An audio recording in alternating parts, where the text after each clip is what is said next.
Yeah, there was a lot of positives, a lot of things that were cleaned up from week 1 to week 2. Just looked a lot cleaner on film. Still obviously some mistakes made. There will be every week, and But the good thing is that the mistakes that we made are self-inflicted and easily correctable. So it'll be another week to improve. And like I've been saying, I only see this team improving as the year goes. What was the biggest thing you learned about your team? Resiliency, how we would respond to adversity. That was really the only question I had going into the season. Is just when adversity struck, is how we would respond. With the new staff, new faces in the locker room. All of those things surrounding the program, and they responded the right way. And it started the week of preparation, practice, and meetings, and trickled over to starting fast during the game, and then heading into the locker room and relaxing, but staying focused on the task at hand. Fighting through them getting back into the game and doing enough to pull it out on the road with a 5.5-hour delay. I'm not privy to the game plan or what Virginia Tech was trying to do, but Deion Burks has just 1 catch and 4 targets. I guess I was curious maybe why he wasn't featured more, or maybe he was just covered up. Yeah, they did some things to make sure somebody was over the top of them, and just the way the game was called offensively.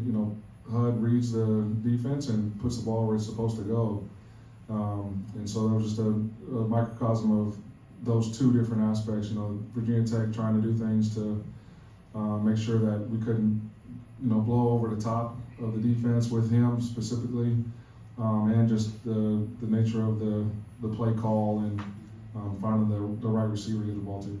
Kind of just break down the plan, what the plan was for Hudson Card as far as running the football as Saturday goes.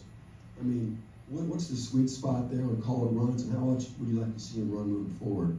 Yeah, definitely there was an emphasis on having some design runs for him. Also some aspects of the run game where he's reading the defense and making the decision whether to pull it or hand it. There were actually a couple times where I thought he could have pulled it and we'd have got some big chunk yardage plays. But this is also new for him and playing this style of football. But it's obviously you don't want to have him get hit too many times, but you also want to trust him to go play football because he is a good football player. And Purdue's one of only 2 Big Ten teams without a turnover.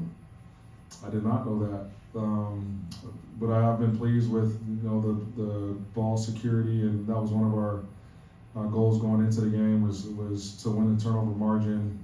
Just to anytime you're on the road and in front of a hostile crowd like that, you don't want to give them momentum swings by not taking care of the football, and they've been doing an excellent job of that so far.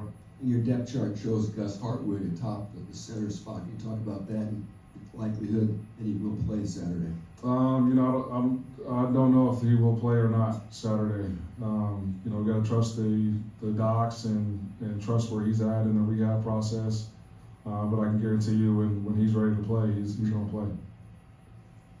I know that Colgate and Western Michigan aren't world beaters, but Syracuse clearly took care of business against those teams.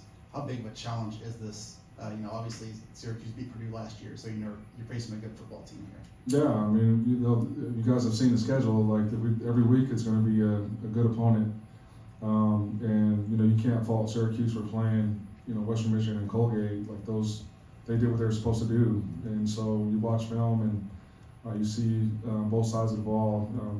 Offensively, they know exactly what they're doing.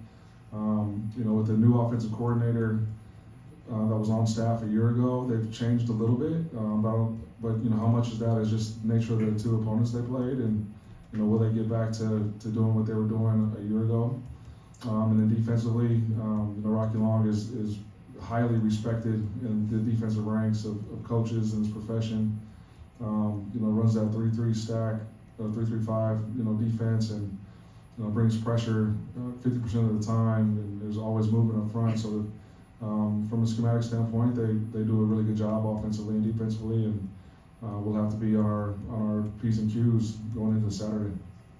How big was, I know Max had a great game on Saturday, but how big was it for Garrett to go out there, get a catch on the second play, and just get in the flow a little bit? No, it was huge, man. I was so happy for him to see. You know, he has been busting his butt trying to get back out there, and you know, he has attacked the rehab process the way you would like somebody to attack it, and so for him to get out there and get some live reps, that was good to see. The importance, you talked about your defense and the shutout in the second half, but the importance of getting them in the third and long, so obviously that helps with the third down conversion rate. How big was that? You still gave up some big plays, but you had them in a lot of third and longs as well. Yeah, you know, I was proud of, you know, the staff's ability to adjust at halftime, and also the players' ability to understand situational ball and where their help is schematically and what routes they can't get beat on and being more sound in our rush lanes. All of those things go together, and so they, as a result, played well, especially in the second half. You talked about the importance of the pass rush in this defense, but OC being in the middle of that, how valuable is it to have a veteran, you know, savvy football player there that can kind of control everything? Yeah, it's hugely valuable. You know, he's a athletic linebacker that can get sideline to sideline, and that definitely helps. And you know, we were able to ignite him on a couple pressures to get penetration up the middle, and he made a bunch of plays for us. In the first game against Fresno State, it seemed like Tyrone Tracy kind of stuck out in terms of the run game, and not as much Devin Mockney until he got that late touchdown. But against Virginia Tech, he almost got 100 rushing yards. Just what did you see in his difference from week 1 and week 2, and anything you attribute that development to? Yeah, I think our offensive line played a lot better week 2 than they did week 1. Just being on the same page and IDing who they were targeting to get to the second level. So you give Mockabee and Tyrone space, like they're very athletic and have great vision and are hard to bring down. And so, you know, I think it was a combination of those guys just getting more opportunities and also our offensive line playing better. Was Saturday what you envisioned this defense looking like on a weekly basis? Almost. You know, we're still not there yet. We still got some work to do. But you saw more of it. I thought we were a lot more consistent, made a lot more competitive plays, and played within the framework of the defense. And so you saw guys playing selfless and being more team oriented. And you know, I thought Coach Kane did a good job of putting them in good situations and good spots with some of his play calls. And so I think we're getting close to it looking like we all envisioned it defensively. We just got to continue to keep working. Upder has kind of flown under the radar for you guys with Dion and Max kind of getting the shine there. But he made a couple big plays, especially in the second half on Saturday. Just what does he bring to that receiver room? Consistency. You know, in practice and fall camp, I don't know if I've seen him drop a ball. And he's always in the right spot at the right time. He's been consistent and steady for HUD, and a guy that we can really count on to make big catches and big moments. You showed a lot more offensively in week 2 than week 1. Was that changes during the week? Was that Dion's gravity? Was that simply you having the ball more? I definitely think having the ball more allows you to obviously call more plays, right? So you have opportunities to have a little more variety. I also think Graham just had a good plan going into the game, and was able to get creative with some of his motions and formations to create favorable boxes, both in the pass and the run game. You saw Garrett Miller for just a little bit. I'm not sure if he played after the delay, but anyway, he caught a pass.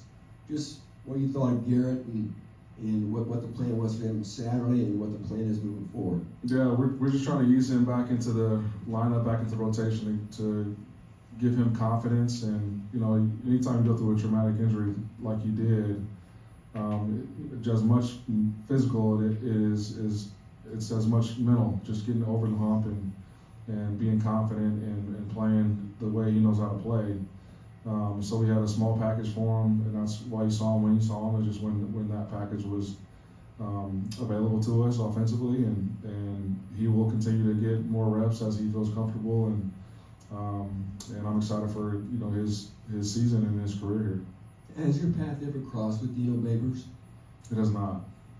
I got to ask too, I'm curious, how much did your phone blow up after you got your first one? How many texts and phone calls did you get? almost as much as it blew up when I got the phone call from Mike that I was going to be the head coach. It was great to see, the amount of support.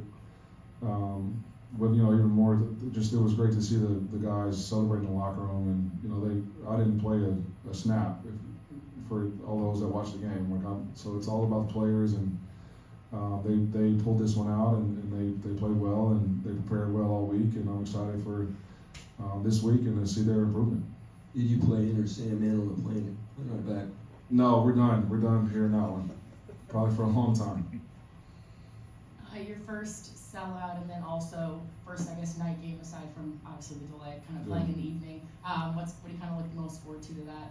Just the atmosphere and the environment. I've heard from guys in the locker room just how crazy Ross A gets and how special night games are here in West Lafayette. So to have an opponent like Syracuse and to play it at night at home, coming off of a win, I'm sure that the energy is going to be electric, and our guys will be ready to play. How different is the mood kind of this week so far compared to what it was last week coming off that one? Obviously the attitude, the guys were upset last week, coaches and players alike. And so you're not, you're happy, there's joy because you just, won a hard game. That you have to overcome a lot, and so like that from that aspect it's different, but the focus and the preparation is the same, and it needs to be the same every week. What's the rule on the personal foul they called on Thiedemann? I was trying to get explanation during the game. I guess he, maybe the target was a little bit too low, or he arrived a little bit too late. KJ made a sack later in the game that was very similar, so I'm not sure. Ryan, when was the last time you received a game ball after a game? Never. It's the first. Never. High school, nothing? No, we didn't. The places I've been, we didn't really hand out game balls, so that was something I wanted to start doing here. And luckily, Mike was in the locker room with us post game. I know you want to win a lot more, but just to get that first one out of the way, do you feel like kind of the monkey's off your back a little bit now, and you can just go out and prepare and play football?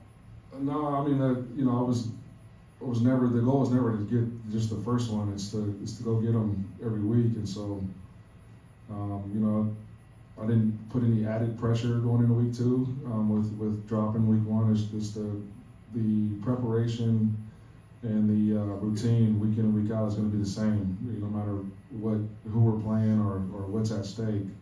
I think if you approach it that way, you can be consistent, you can be level-headed for your team, and so I don't want to be up and down or put too much into or too less into any opponent or any week. Any more questions for Coach? All right, Coach, thank you. Thanks, everyone.